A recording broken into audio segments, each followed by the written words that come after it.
As the last video in the series about differential equations and differential equation systems, we will now see a complete example. So, last part in this series, example.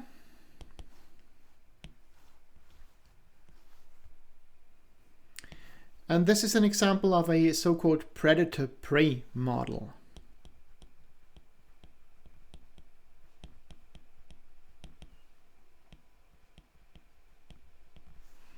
It's again taken from a theory of biological systems, but of course phenomena like this are also happening in economics, just with a different background. So you do remember our little story about the raccoons and the squirrels that were competing for the same resources like food, water, spaces. We've seen a simple differential equation system that related their growth rates to the population of each other. We've solved that, and we've seen that the cute little raccoons die out because there are just too many squirrels. So we are now going to have a look at a different system. We're going to try and reduce the population of the squirrels a little to give our raccoons a chance at survival. And to do that, we will introduce another factor into the game. We'll introduce a predator that feeds on the squirrels. So we're going to have a look at a system that consists of squirrels and hawks. And hawks' primary food source are squirrels. So the idea is we want to give our raccoons a chance to survive. And so we introduce a predator into the model. So we have two species in this model, squirrels and hawks.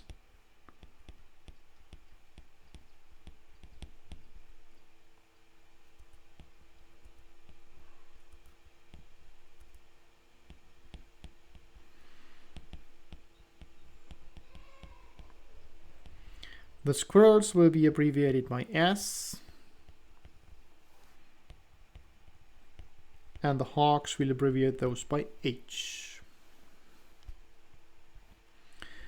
Okay. Squirrels are the primary food source for hawks. So the growth rate of the hawks depends on the availability of squirrels.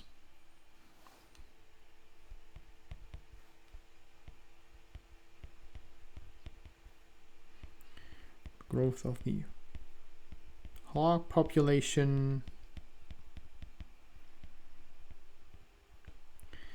depends on availability of squirrels.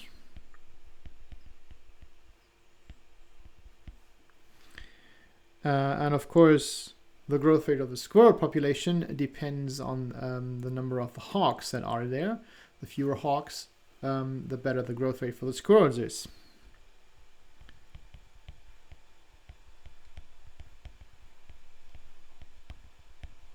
So the growth of the squirrel population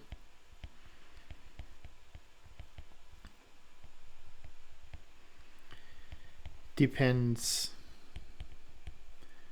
on the number of hawks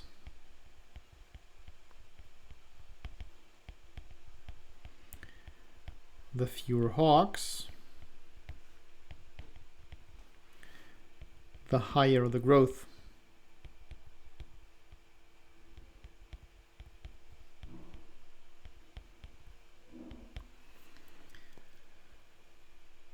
Okay, so let's put this into a very simple differential equation system. So we model this through a DE system. And the numbers appearing there are more or less arbitrary. So let's say the number of hawks, or the growth rate of the hawk population, h prime of t, that depends primarily on the food that is available. Yeah, so we say this depends on the number of squirrels, and let's just add an arbitrary constant, mainly so that you can see how to deal with constants as part of this example. And we also give an initial value, so let's say we start with a population of 6 hawks at type 0. And for the squirrels, things look similar. So the growth rate of the squirrels depends on the number of hawks, but negatively. Yeah, there are more hawks, then the growth rate goes down, or even becomes negative, because there's so many hawks that more squirrels get eaten than are born. And again, I'll just add a constant to show you how to deal with those. And we'll set an initial population. Let's say we start with 20 squirrels. So how do we deal with this? First thing we want to do is we want to get rid of the constants.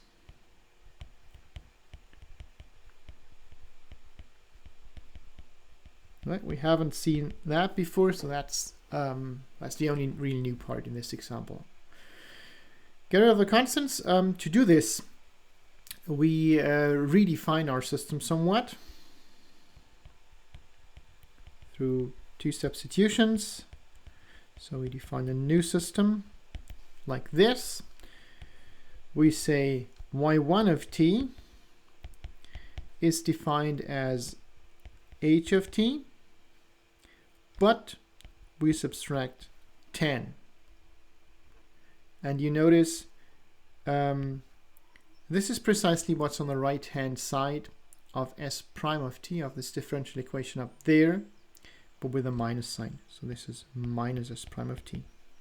Okay, and we'll do the same for the other equation. So y2 of t is defined to be s of t minus 12.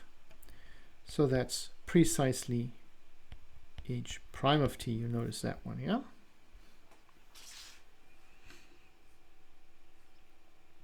So if we do this, of course, also we have to change the initial values here.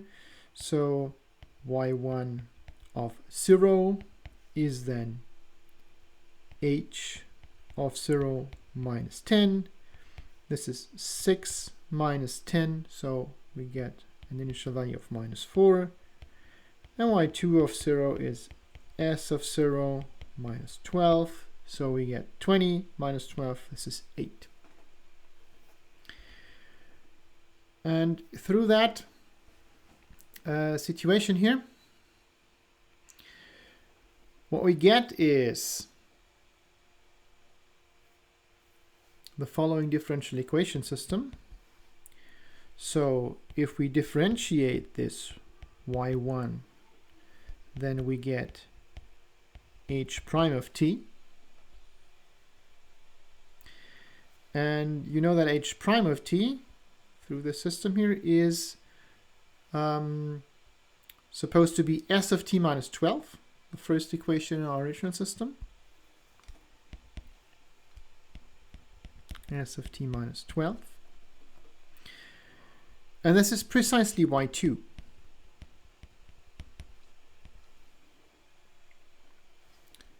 Okay, and if we differentiate y2, then we get s prime of t. The constant vanishes if we differentiate.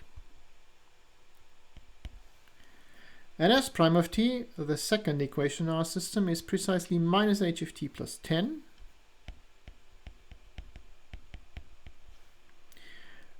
And this minus h of t plus 10 is precisely minus y1 of t.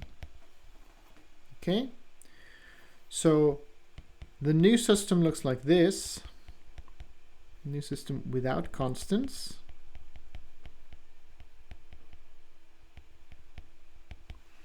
This looks like this. We have y1 prime of t, y2 prime of t, that vector here. y1 prime of t is exactly y2 of t, so we'd like to come up with a matrix now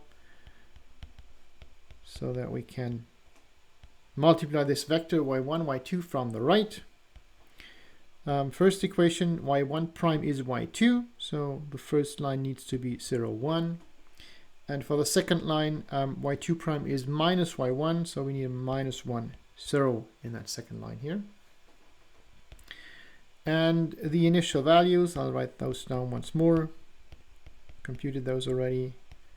Those were minus 4 and 8. Okay, so this is our new system.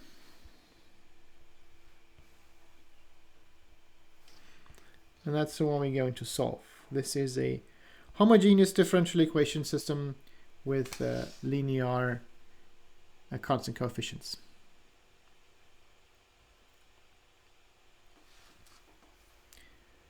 Okay, so let's proceed to step 2.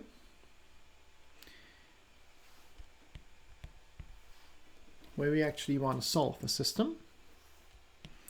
Or first try and decouple a system. So we take the matrix A, 0, 1, minus 1, 0, and we want to diagonalize that. Or find out if it can be diagonalized first. You've seen that matrix already. That was our example in video 10. So we know what happens here already from video 10.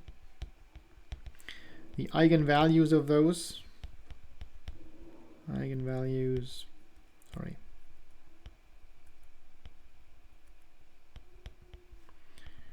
Are plus and minus I.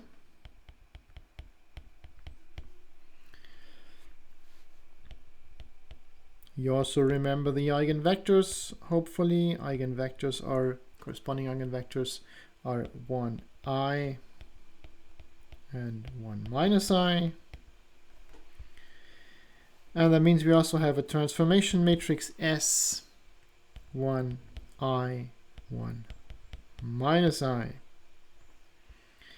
such that s to the minus 1 as is I 0, 0, minus I. So we did that part already.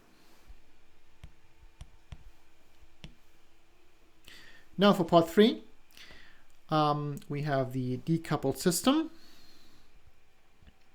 Okay, so we're going to consider that decoupled system. After substitution, again, the substitution is y equals as set. So we're going to solve that new decoupled system, and that is set prime of t equals I 0, 0 minus I times set of t. So we got two independent differential equations. First one is set 1 prime of t equals I times set 1 of t. And the second one is set 2 prime of t equals minus I set 2 of t. So the solutions for those are straightforward. Set 1 of t is solved by the functions gamma 1 times e to the it. Gamma 1 an arbitrary constant that we need to determine through the initial values later. And set 2 is solved by set 2 of t equals gamma 2 times e to the minus it. So solving the decoupled system is straightforward. Now part 4. Let's determine the original solution. So determine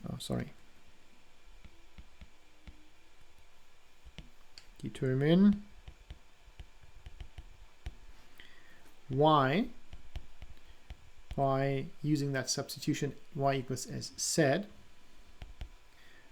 So y of t equals 1i, 1 minus I. That was the matrix S. times the vector set that we got, and that is gamma 1 e to the it, gamma 2 e to the minus it.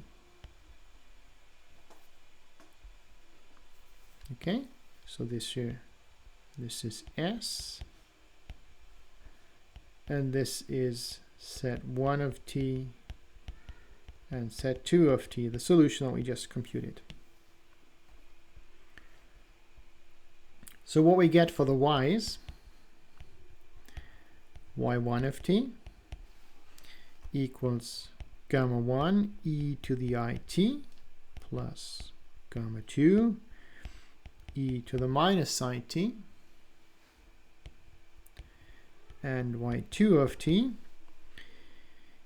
equals gamma 1 I times it minus gamma 2 I times e to the minus it.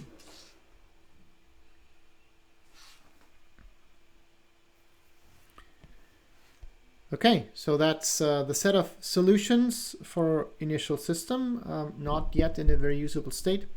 But before we transform it further, let's first determine the constants. So by 5 here, determine gamma 1, gamma 2 through initial values. You do remember that our initial values were y1 of 0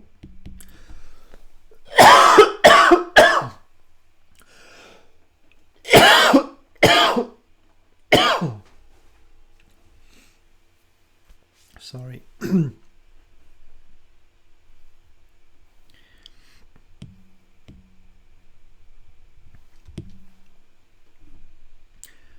You do remember that our initial values were y1 of 0 was minus 4, and y2 of 0 was 8.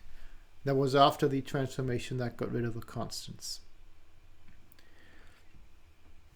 Okay, on the other hand, if we just use the solutions above, y1 of 0 is gamma 1 times 1 plus gamma 2 times 1, and y2 of 0 is gamma 1 times e times 1 minus gamma 2 times e times 1. So to determine the gammas, we have to solve the following system here. First line is 1, 1. Second line is I minus I. And the right-hand side here is minus 4 and 8. To solve this, let's subtract I times the first row from the second. So first row doesn't change. Second row, I minus I is 0. Minus I is minus 2I. And 8 minus I times minus 4, that's 8 plus 4I here.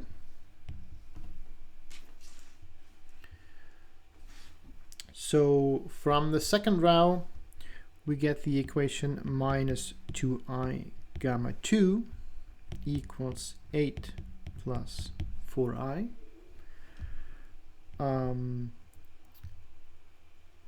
So let's multiply this by 1 over 2 and by I. Then this is exactly the same as, so 1 over 2 gets rid of the 2. Multiplying by I means we have a minus I squared, which is plus 1. So we are just left with gamma 2. And here on the right hand side, we get 8 over 2 is 4 times I is 4I. And 4 over 2 is 2, and I times I is minus 1, so we get a minus 2 here, okay? Or just reorder that. By convention, the imaginary part comes last, so it's minus 2 plus 4I. Okay, that's gamma 2. And then gamma 1 is simply minus 4 minus gamma 2. Just have a look at the first row of our equation system. So that's minus 4 plus 2 minus 4i. So we get minus 2 minus 4i. Okay, so if we take in these equations up here and substituting the constants that we just computed, then we get our solution. So solutions, y1 of t equals minus 2 minus 4i e to the it plus minus 2 plus 4i gamma 2 e to the minus it. And gamma 2, that's 4 minus 2i e to the it plus 4 plus 2i e to the minus it. So we still got these in the e to the it minus it form. We now need to use Euler's formula to make sense of all that. So this is step 6.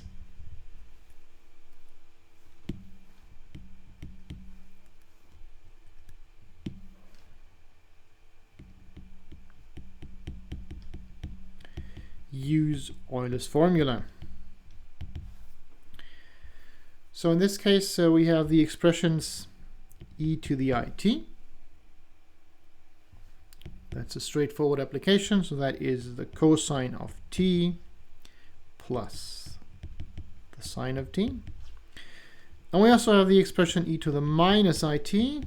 That would be the cosine of minus t plus the sine of minus t.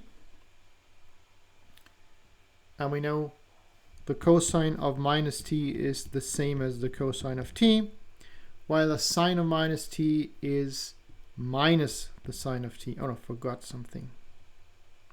Okay, let's get rid of that. Let's make a cut here as well. It's 23. So we need 30 and 23.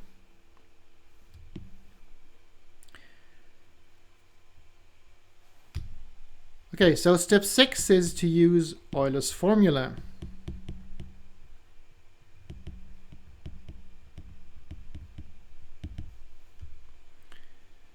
So let's have a quick look at the expressions that we need here. We first have e to the it. That's straightforward. That's just the cosine of t plus I times the sine of t. And then we have e to the minus it. So we got cosine of minus t plus I sine of minus t. And we know the cosine of minus t is the same as the cosine of t. And the sine of minus t is the same as minus the sine of t. So we can just take out that minus sign here. Okay? So we're going to need that. Now let's put that in our equations. So for y1 and y2, instead of the EIT, e to the minus it, we just put in these cosine sine formula here. Okay, what do we get then? Let's see, let me copy those first so that you can still have a look at them.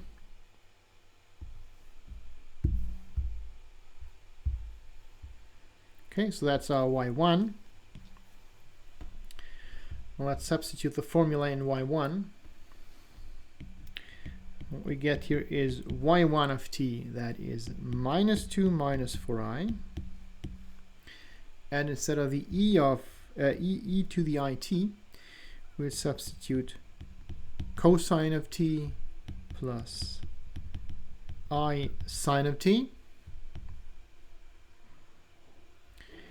And then we have plus minus 2 plus 4i, and instead of the e to the minus it, we'll substitute cosine of t minus I sine of t. Okay, let's factor this out. So let's first collect the cosine terms that we find here. We get minus 2 cosine t and minus 2 cosine t from the first and the second. Let me just mark these.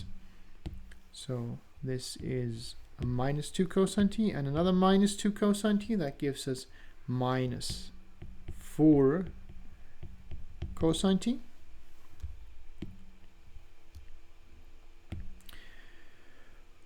For the imaginary parts and the cosine, we get minus 4i cosine and plus 4i cosine, so those cancel out.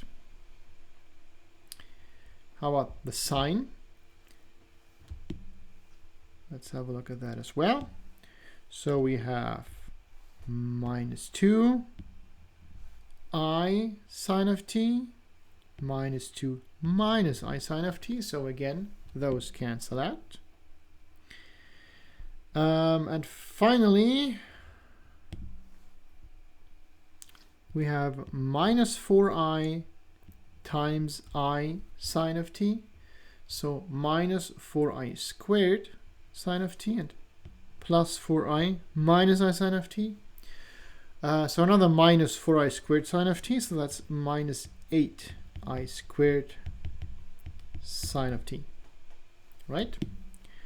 So all in all, what we get here is minus 4 cosine of t. I squared is minus 1, so this is plus 8 sine of t.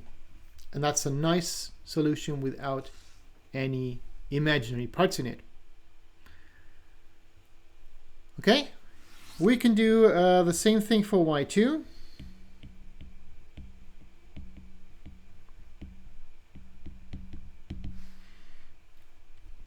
I'll leave you the computations as practice. And if we do that, we get 8 cosine of t plus 4 sine of t. Okay, so finally we have our solutions y1 and y2. And now we just need to redo the transformations, or undo the transformations that we did about the constants. So remember the Hawks, that was y1 of t plus 10. So what I get here is minus 4 cosine of t plus 8 sine of t plus 10. And for the squirrels, similarly, that was y2 plus 12. So what we get here is 8 cosine of t plus 4 sine of t plus 12.